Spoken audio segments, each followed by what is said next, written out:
soon. All research that Conexus Institute does is generally made open source, including the models, so that industry can play around and policymakers can play around and so forth.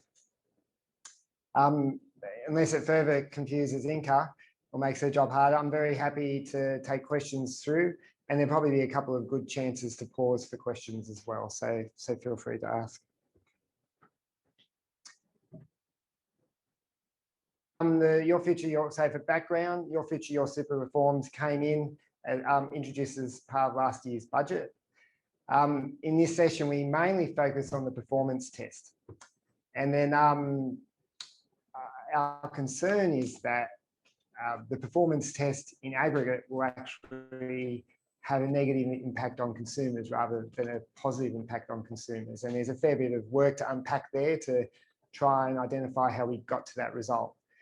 I'd like to acknowledge that in this piece of research, the Conexus Institute often collaborates with other groups. And for this particular project, we've worked with 5 major consultants in the superannuation industry, and they've been really great groups to work with. It's been a very positive collaborative experience on this project. So I'd like to acknowledge people from Frontier, Jana, Mercer, Rice Warner, and Willis Towers Watson. So thank you to all involved.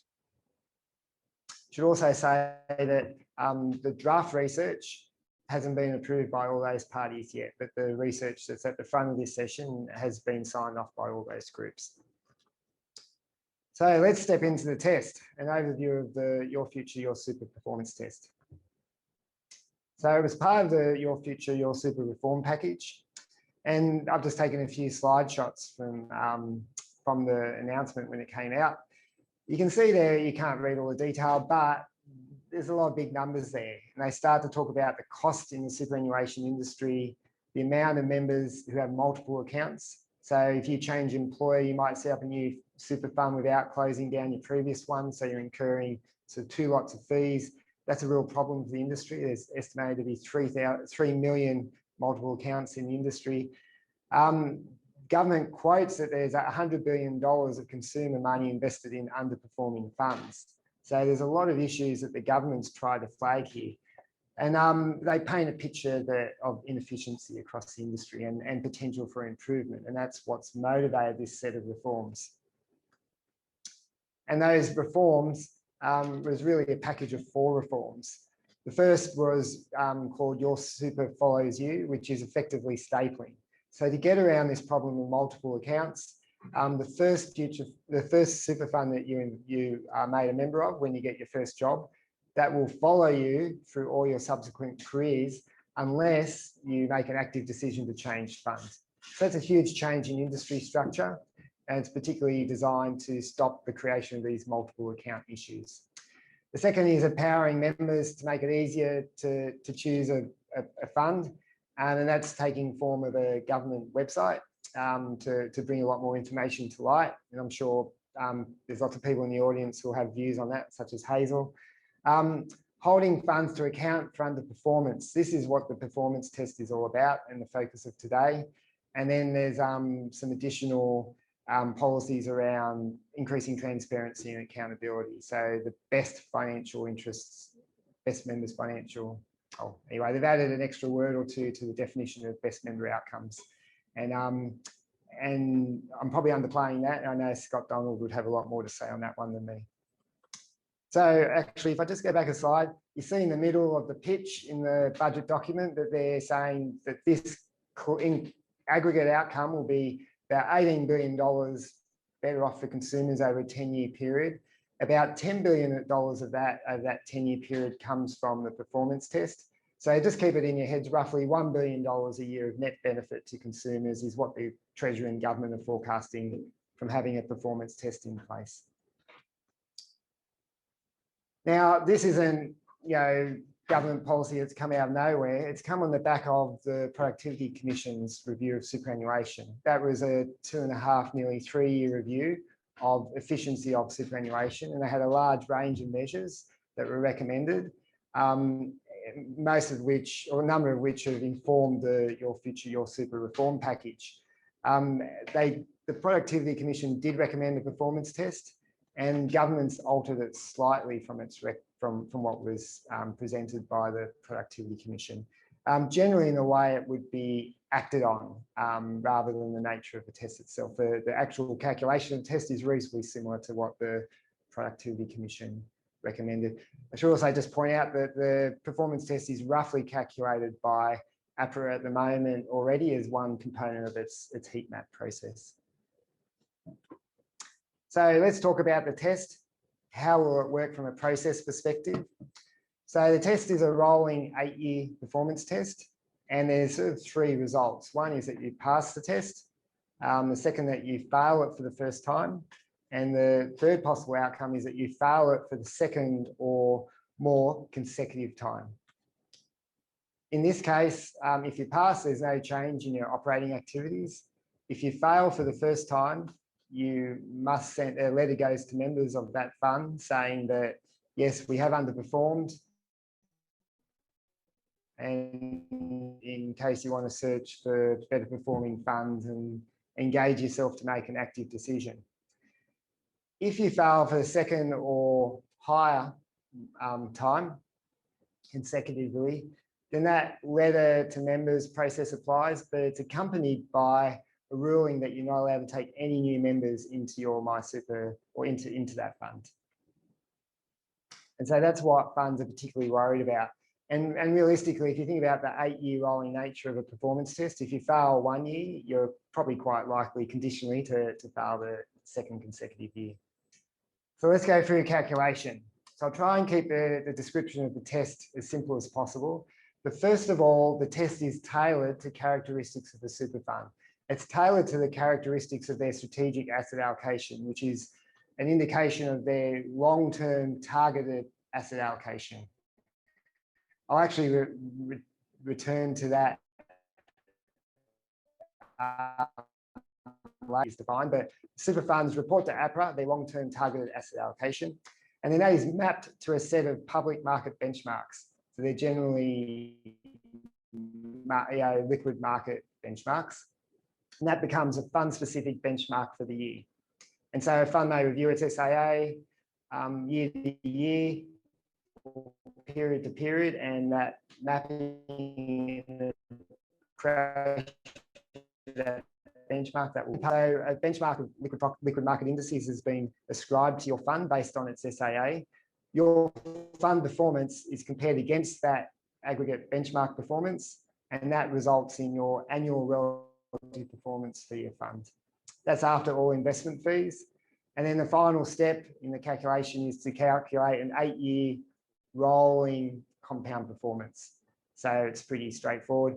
The test will be administered by APRA, and the pass mark is that if you underperform by more than 50 basis points over that 8-year period, then the process that we just described applies.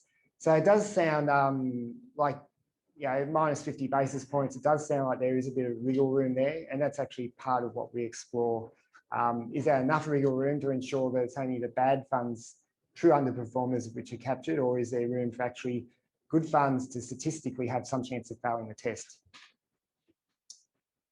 So my initial reflections on this are that there is good intent in the idea, but I've got concerns about the policy design.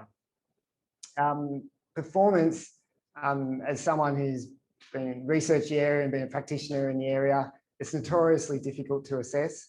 And a simple data point there is that APRA have 4 investment metrics in their own APRA heat maps for assessing performance. They could have chosen one if they thought there was one that described performance really well, but they had to use 4. And even in that case, APRA has received its fair share of, should I say, constructive feedback that there should have been extra metrics included. So it sort of shows you that it's a very opinionated area and that there is no one single metric which really describes performance. Now, I do from here start to step through some of the concerns that we have in detail, but I should just highlight that these are only a subset of concerns because of the timing of today's session. We could easily spend a half-day session on this performance test and still not get through everything.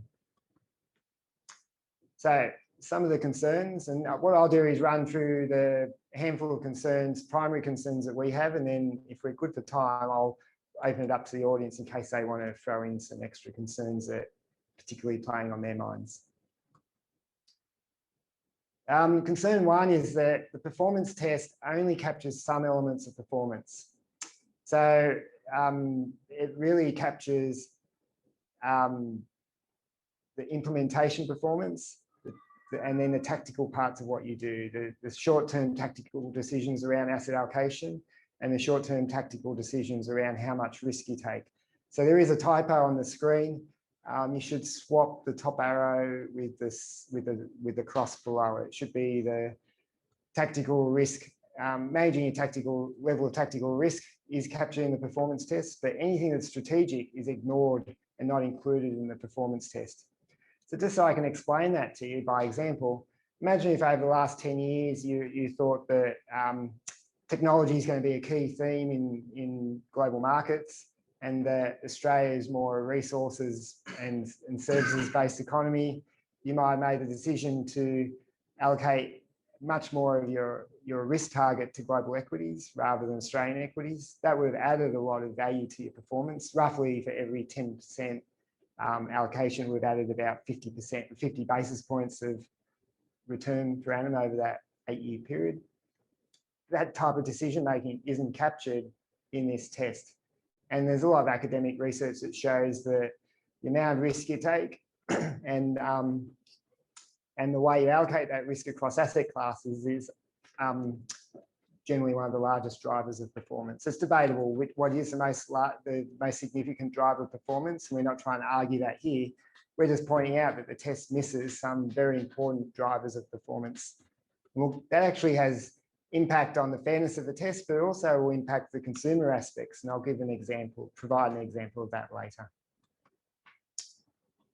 The second point of concern is that the test ignores diversification benefits. So that process of creating asset allocation benchmarks, which I described previously, that sort of normalizes for the risk that you bring into your portfolio. So if you have equities, those equities are benchmarked against an equities index. And so you're sort of normalizing for the amount of risk taken. But there are often benefits for the way you bring assets together, which mean that the net risk in your portfolio is less than the sum of its gross components. And that's a diversification benefit. And it's not always guaranteed, it's never guaranteed. So it's something that can be assessed on a post basis. But here it is completely ignored. And so there are portfolio decisions that are made to diversify portfolios against particular risks. And the effect of those, that framing for decision making is ignored in this test. So you can sort of see as we step through, you have inputs into investment management, you have a process and you have outputs. It's only the implementation component that's really captured in this test. The third is that administration fees are not included in this performance test. I mention this because it has been a heated topic in industry, and you have to make your own decision here about what is the purpose of the test. Is it purely to be an assessment of investment performance, in which case you shouldn't include the administration fee? But if the real motivation of it is to protect consumers, so it's some sort of consumer test, then it would be meritorious to consider including administration fees. That's sort of the summary of that, where that industry debate is at. What's also particularly interesting is that it's a long-dated, backwards-looking test applied retrospectively and on a bright line basis. A bright line basis means that there's, basically it's sort of written rule. There's very little wiggle room to negotiate. So it's just written down as fact and consequence, and there's no sort of consideration of what were the issues at play. And that's what's really stirred up concerns in this industry. And that's why, in general, people are really concerned about what it's going to do for their portfolios and how that will flow through and impact what they can do for their members. Now, that could work, even though applying retrospective tests is always a minefield and dangerous. That could work if the test itself really aligned with a commonly accepted definition of what you should be achieving from a performance perspective. But you can already see by what I've included, by what I've introduced, hasn't been included in the test already, that we're just not close here. The test is a fair way away from what most people will be trying to do with their portfolios. And so it's the combination of how it's designed to be applied, and the test itself is is deeply concerning for industry. Also ignores the issues of what's being done throughout the 8-year period. So through the 8-year period, you might discover that you have underperformed. A good investment governance structure would reflect on, well, what can we do to address that underperformance? What changes can we make? And the benefits of that are going to be benefits to consumers well into the future if they work good decisions and if they work out right. But they don't really get captured or weighted appropriately in a backwards looking test over a fixed period of time. So there's an example here of two hypothetical funds, Fund A and Fund B. Fund B has always been a solid performer and it's probably made little change through that period. Fund A may have underperformed. It's made subsequent changes to its investment governance structures, investment capabilities, may have made changes to their portfolios, improved their cost efficiency.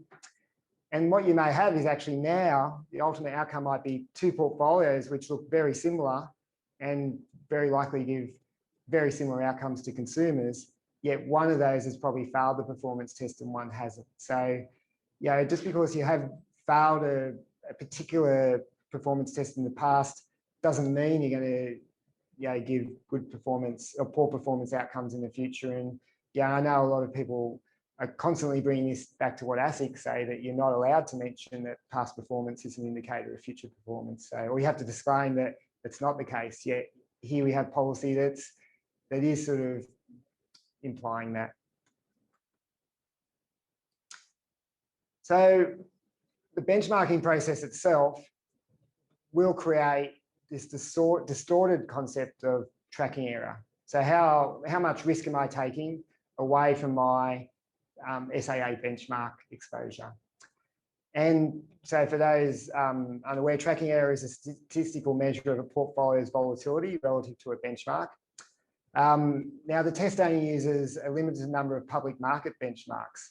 So if we had every possible index in there, maybe this tracking error would be a fair representation of the active risks that people are taking, but it's not. So we have this issue with benchmarking. And so there's a whole range of exposures and the listed sector, or sorry, the public market sector, the unlisted sector, and even activities which may well be good in the interest of members, but they could incur significant tracking error. And so you might find that, and we will show you some research on this, that funds are going to be greatly constrained in how much tracking error they can take if they want to be reasonably certain of being able to maintain a strategy and not fail the test. We may well find a lot of these sort of investments and activities they're constrained from doing. So it's not just listed sectors. This is only a subset. You can easily add more areas to this list. It's actually the activities which are interesting as well. So some of these examples here, where you're actively managing your risk to member outcomes, can actually incur significant tracking error in the performance test. And it doesn't feel like a good alignment between member outcomes and a designed performance test. So as a result, we predict, and I don't think this is a unique prediction, I think everyone is predicting that investment management focus will change. So the performance test will be binding policy. There are other regulatory tools around. There's the best interest duty, there's APRA heat maps, there's the APRA outcomes assessment tests. All these things sort of assess performance and so forth, but they just don't have the cut-through nature of this Your Future, Your Super performance test. So this, in my view, will be the binding policy. It will be the first thing that, not the first thing, but it'll be very front of mind for chief investment officers of funds as they work out how to construct their portfolio. They will be saying, well, how can we do, probably the question will go from how can we do the best for our members to how can we do the best for our members while still being pretty sure that we're going to pass this performance test. It's a constrained challenge that they face now. And we'll have to explore how much that constraint will be, and which is what some of our research does. No director of a super fund will want to be have their name up in lights as the director of a super fund which failed the performance test. So we do think there will be strong binding from within industry to make sure that funds are designed in a way to not fail this test. And so some of the outcomes we predict are constrained portfolio management, but also active management, which is sort of a polite phrase for a little bit of gaming of the performance test. So the choice of asset classes. So a lot of asset classes will add dispersion, but some asset classes will get treated nicely and have a sort of positive drift component or a positive expected return relative to their benchmark, while some will actually have a negative expected return to their benchmark, and you can sort of restructure things to take advantage of that. So the choice of asset classes, how you implement and design mandates, and even actually how you report your strategic asset allocation to APRA. There's a fair bit of space there, and I'm reasonably sure that some funds will take advantage of that space. Now, consumers will experience difficulties. So the test is designed to improve outcomes for consumers, but we think it will be a confusing test because there will be some funds which fail the test but actually deliver overall performance which is good, and vice versa. And that's what the table shows at the bottom. A simple case study of one fund which would have failed the performance test, Fund A, and Fund B, which would have passed the performance test, yet due to the other components which make up total performance, Fund A is a better performing fund overall, yet they would receive a letter from government saying, this fund has failed the performance test, you should consider other funds. You'd then go directed to a portal which would say, well, here's funds, this one failed the performance test, here's their total performance. And then you say, well, hang on, there's some funds here which might have outperformed and some funds which failed, and it doesn't match up. I'm really confused here. So there's still design elements to come in this, but that's the challenge on this particular test. Interesting, the test relies on consumer engagement to have full effect. So there's a lot of the modelling for the true benefit will be dependent on how many consumers read that letter that they get about their fund underperforming, and then actually engage with the portal and make an active decision to exit the fund and move to another fund. What's concerning here is it's most disengaged members who may be left in impaired funds. So imagine the scenario where some members do take that guidance on board and they do exit the fund. Generally, some funds might have been underperforming for a reason, being because they have some poor assets in their portfolios.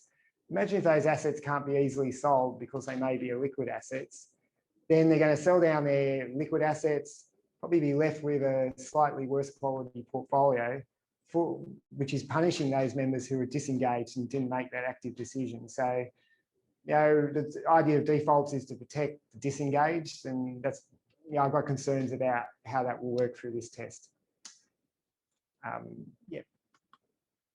And then this leads us to some comments on industry structure as well, that we're concerned that the performance test may actually deter industry consolidation. You think, well, actually, shouldn't it make it the other way around? Our concern here is that the test will really focus every fund really strongly on passing the performance test. And so that's going to be, for some, a reasonable amount of process redesign and a lot of engagement with their boards and so forth. Imagine if you took on a merge with another fund, potentially an underperforming fund. A, you might be taking on some underperforming assets. B, you've got all the distraction of doing a big merger. C, you might actually be pulling in a fund which is losing members. So you're actually bringing that negative cash flow problem into your own fund, which might make your own net cash flow problem more difficult to manage. So we actually think it's going to be an interesting situation. You may well end up with some what we call zombie funds, which are funds that no one wants to merge with. And what is the process for removing them from the system, assuming they're not doing a good job? So now I just want to move on to the research that we've undertaken. We've undertaken 3 areas of research. So one was to explore the statistical effectiveness of the Your Future, Your Super performance test.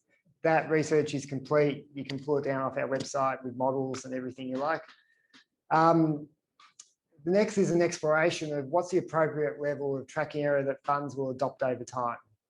So just wanted to really explore how constraining will this performance test be. My suspicion is that industry has actually underestimated how constraining this test will be on their activities. And then the third piece of research, which is in draft mode, is can we estimate the opportunity cost to consumers of such a constraint applying to portfolios? So assessing the test effectiveness. So this is sort of nearly a type 1, type 2 style of calculation. So what we have is the performance metric operating over 8-year rolling timeframes, only focuses on one, or I should actually say 3 of the 5 components, but really one decent sized component of performance. 2 other important components of performance are left out. And then we have this benchmarking process, which creates effectively the concept of benchmarking noise, which is sort of tracking error that's just really coming through that benchmarking process. So they're the 3 factors that we're worried about. And what we want to assess is effectiveness, which is will the test fail to identify poor funds? And then mistakes, which is will the test mistakenly identify good funds as poor? So yeah, this is where it's a challenge to those people who might just grab past performance data and just sort of do an empirical test. This is sort of looking through to expectations of defining expectations of what is good and bad, and just seeing the statistical possibility that just through the randomness that comes from these 3 sources, you may pass or fail the test. So what we did here was consider different return expectations for defined good funds. So we considered 0% annual outperformance, 0.5% and 1%. And then we defined the poor fund to be one that's underperforming by 0.75% per annum. Then we broke it down into considering different combinations of those returns coming from the implementation component and the other components that aren't incorporated into the test. And then we assumed a level of tracking error that funds are truly targeting. But then we introduced the tracking error that comes out of the benchmarking noise. You can see that benchmarking noise absolutely dwarfs the tracking error that most funds would roughly take. We provide modelling for that. Much of that modelling comes from funds which have exposure to unlisted assets and funds that have exposure to credit. So broadly, this 3.6% comes from a modelled fund which has 10% exposure unlisted property, 10% exposure unlisted infrastructure, and 10% exposure to high yield. So it's a pretty conservative estimate because there are some funds which have far higher. Now, what we found was the test proves relatively ineffective. So the likelihood of failing to identify a poor fund as poor ranged from 42% to 65% across the different scenarios that we considered. And what you have to put into perspective here is that 50% is a coin toss effectively to help you get your head around those numbers. And then the likelihood of making a mistake and identifying a good fund as poor was around 35%. So this is where there's been a stream of discussion amongst industry participants about the concept of rough justice, being that, well, maybe to help consolidate the industry down and make it more accountable, unfortunately, there's going to be some funds which mistakenly get identified, and that's sort of a number to attach to that type of phrase. Wasn't really time frame which drove it. So the 8-year, somewhere between 5 and 10 turned out to be reasonable. Didn't generate too much of an issue, but it's the other 2 issues. Ignoring all components of what makes up performance, and also this large amount of benchmarking noise, which proves significant in driving the result, which is statistically an ineffective test. The second, Scott Donald's got a question. Did you consider, I assume you just used sort of a random walk approach.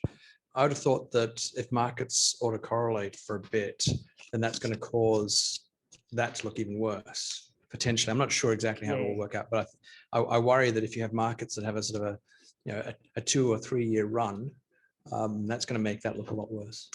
Yep. So there's many different ways you could go about that. So you could introduce autocorrelation. You could also sort of say, well, there's some mean reversion in performance, but we chose just to make the analysis reasonably simple. So it's just random walks, but we've also made the research fully accessible and you can sort of plug and play. So the people who do want to make assumptions, I think here, what you have to be careful of when we're trying to share this research with policymakers is not to embed assumptions that might be debatable. And so we've just taken the most simple forms that we can take here. Okay, the next piece of research we undertook, which was to explore what is the rational level of tracking error for a fund to take. And this was really interesting. We point to the agency issues, first of all, that we don't think any director will really want to take the career risk of being in a fund that fails the performance test. So we think even though investment teams may back themselves to take on high risk of failure to achieve higher returns, we do think that over time, those agency issues of the board will take hold. It's also important to recognise that the rolling nature of the performance test creates sort of an constant overlapping series that you have to assess, and each of those overlapping assessments, effectively, the worst case of those becomes the binding test for you. So you have to be quite careful there. And then the third issue that we sort of flag is that you do not only want to be sure of passing the test, you also want to be very careful that you don't have to change your strategy all the time. So imagine if you say, yep, a level of risk makes me quite certain I'm going to pass the test. If I hold that level of risk for the full 8-year period, what happens if I have a very bad first year? And a new director comes on board and you're saying, well, actually, instead of being 10% likely to fail the test, I'm now 30% likely. I think funds will find themselves in a position where they will need to probably want to respond to that by reducing their level of tracking error. And it's really important to think, well, what does reduced tracking error mean? Well, it could actually mean having to reduce your exposure to illiquid assets. Well, that could be hard to do. It could be significant transaction costs. Also might mean that you dial down the amount of focus you put on risk management. So it might take you, some of our initial research has been that it takes about 1.3% tracking error to run a full impact ESG type strategy. What happens if your allowable remaining tracking error is less than that? You say, oh, we're only partly managing this risk. You can't do risk management by halves sometimes. So it's going to be very interesting to think that through. So we modeled this out. We developed an overlapping series model, which constantly reassesses for each rolling series of return. So you have to remember that every year of return that you experience influences 8 different series of returns. So you have to be monitoring that. And then for each of those rolling series, revisits the level of tracking error required to maintain certainty of passing the performance test. We then apply simulation techniques to do this many, many times and sort of track out what's happening over time. But we also then explore this issue of a stable investment strategy. So we think a stable investment strategy is just as important as one that's likely to pass the test, because we do believe that changing your strategy may not be possible for some funds. And we discovered that the search for a stable strategy is far more constraining than the certainty of passing a test. So just to give you some little insight, if you took a fund that had 50 basis point expected return relative to the performance test, so outperformer, and they wanted to be 90% certain of passing the test, this would allow them to take about 2.2% per annualized tracking error. And over that 8 years, that's the numbers they fall out like that. And what I've done is that's the top picture there for you, which is 100 simulations. 10 of those would have failed the test roughly. But what you can see, you can't probably see the numbers too well unless you've got your presentations pulled up at home, is that on the left-hand side, you have tracking error. You see that, and on the right-hand, on the horizontal axis, you got year 1 through to year 8. You can see how frequently your investment strategy would change. And that each time you change strategy, it's transaction costs, how do you deal with illiquid assets, how do you deal with risk management to member outcomes. So we don't think that's a stable strategy. that's starting from an absolute new clean fund. If we introduce the fact that funds already exist and have existing track records, we end up with the picture below. And so you can start to see even more how unstable your strategy would be at that level. And that actually gets back to this important point that some funds have said we've got banked performance. We're already sitting quite well in the performance test. We won't need to change anything. We can just continue to focus on member outcomes. I think there will be a realization that that's not the case. And it only takes 1 year of poor performance to become a binding issue that actually will affect your subsequent behaviour. So to illustrate that, how am I for time? Okay, thanks. So then we explore what we call a rational level of tracking error. So to do that, we first need to introduce that there's some relationship here between expected outperformance and tracking error, especially once funds start to think through the lens of, well, how do I make sure I pass this performance test? I'm going to take a degree of tracking error if I expect to get some good outperformance from it. So the relationship there is what you would call the information ratio. So it just converts active risk into active return, whereas a Sharpe ratio converts total risk into total return above a risk-free return. So this makes those through time calculations a little bit more complex.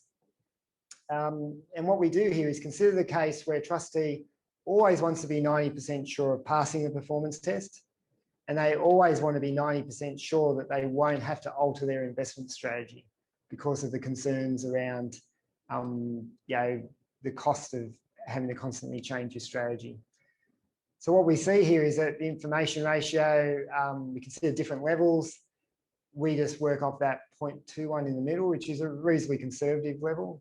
And here, whichever number you choose is going to be open to debate because people are going to say, oh, you're too conservative, you're too aggressive. We just went for a pretty modest level.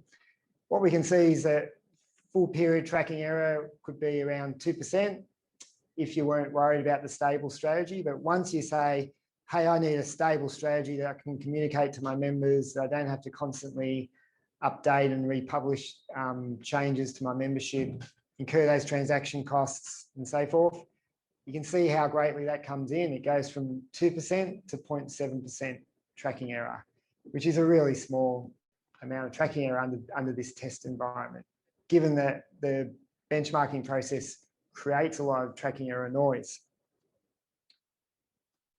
So again, this model will be made available. People, funds, researchers can do whatever they like with it to explore it further. So I think we're heading into a world of the 1% tracking error portfolio. And this isn't your classic measure of tracking error. It's the Your Future, Your Super performance test version of tracking error, which incorporates a lot of benchmarking noise. So what does that look like? What would portfolios look like in this world?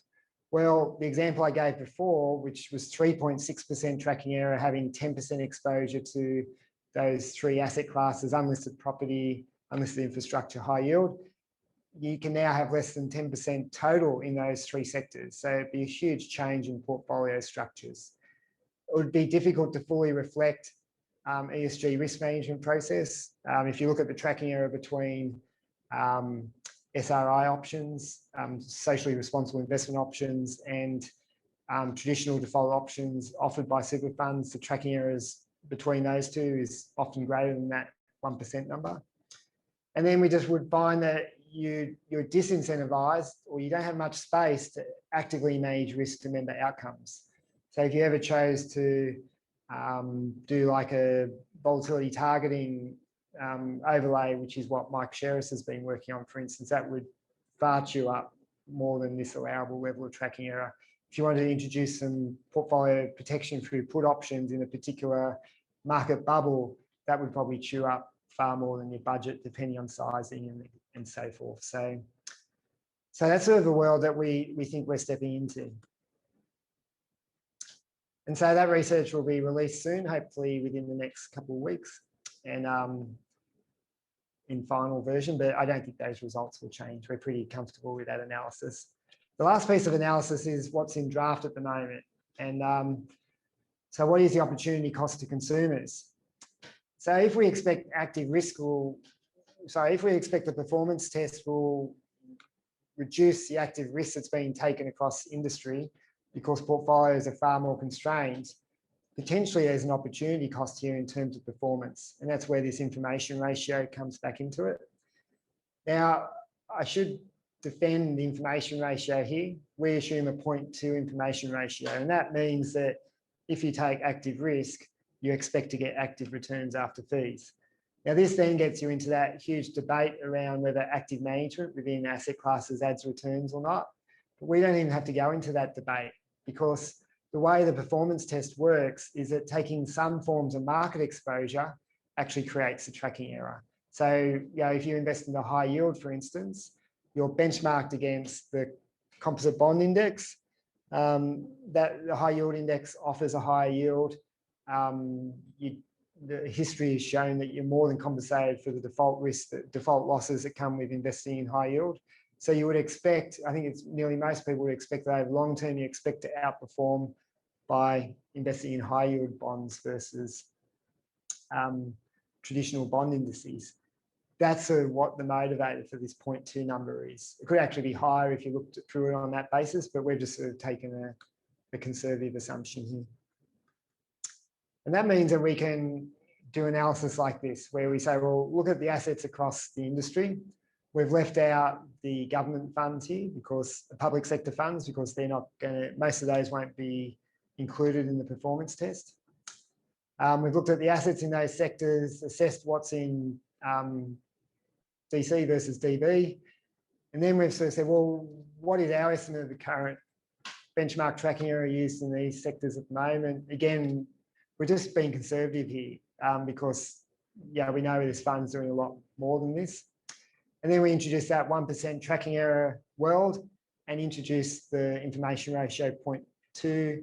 And we see that the estimate, once this all beds down and funds start to take on board that, hey, I'm really constrained under this performance test, and then they gradually adapt their processes to have high likelihood of passing in a stable investment strategy, we view that the cost per annum will be around 3.3 billion per annum.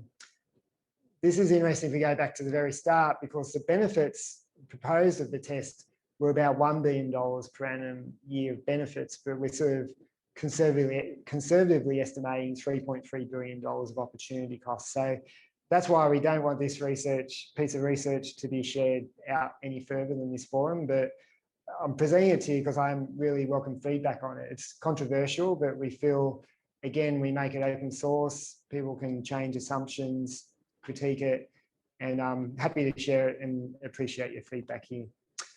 So that brings me to conclusions. Again, I just really want to re-emphasize that I do think there's positive intent in the policy. There's good policy intent, but we have a lot of concerns about the policy.